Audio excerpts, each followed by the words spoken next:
and be able to apply it. So, how can educators and designers make stronger connections between course content and real world application Yeah, today? I you know, again, I this is not always possible, like, depending on your context and everything, but to me, the relevancy is how we structure our learning, right? And so, we break down why is it relevant, right? And we can use that as a structure as we're building out that learning pathway for our learner, because we shouldn't leave the explanation of relevancy till the end. Put that right up front, because you're not going to gain those advantages, right? We talked about motivation and self-direction and all these other things that when you can articulate the relevancy, if you wait until the end, you lose out on getting those multipliers, those learning multipliers that you can have. So put it right up front, but also make it at the organizing factor, right? Understand why is what we're doing relevant? Answer that question right up front. Sometimes I like to put right up front. Sometimes it doesn't mean as much if I tell the learner why it's relevant. What works better is when they can explain or articulate why it's relevant. So, have them do that right up front. Last session we talked a little bit about discussion forums. We both have kind of like a love hate, I think, relationship with discussion forums. Wouldn't that be a great first Hmm. week discussion forum? Why is this content relevant to your context or your profession? And have that as the discussion question.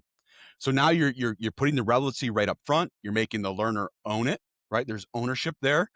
Plus, there might be a little bit difference among your audience depending on what their context is. So it allows that those different perspectives to come up, and actually you might get a wider students that are in that discussion. We get a wider idea of on the relevancy of the topic. I love that idea.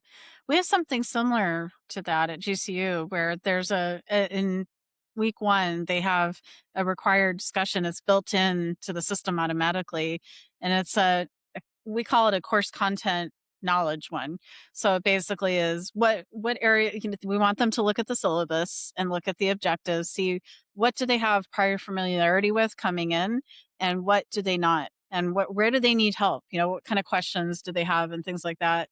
The only hard part, Dwayne, is that I let students know in my introductory post, in my announcement, my first one, that these are the things I want them to do. And I want them to answer that day one. I don't want them to wait until later on in the week and into week two, because then we're already well into the course.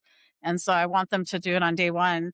It's a challenge sometimes because it's not worth any points. So I think students aren't as motivated to do it, but I almost feel like, well, I don't feel like there have to be points for them to do something, but I guess there has to be some type of, I don't know. What are your thoughts on that? If you have something that is for them, but it doesn't have points associated with it. And this is a challenge in the asynchronous environment, right? When Right. you're not all in the classroom, or even in a virtual where you got everybody kind of in the room, because again, there's everybody's going to kind of access that content at a little bit different in the temporal, right? The time aspect of it. So when I think about that, and I really want someone to do it, and normally we would think that as like a no stakes, like you said, right? There's no points associated with it.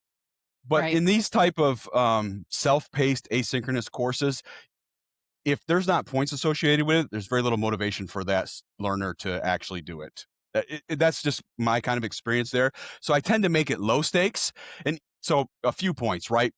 If you compare against percentages against the other assignments or other, assessments, it's a lower percentage. So it's a low stakes. Even then, you get learners that, they've already done the math, right? And they figured Hmm. out that, they don't really need to do that to get the grade that they're looking for to pass. So, again, it's just tough. Like if we were in a classroom, right, there's a bunch of other techniques you can do.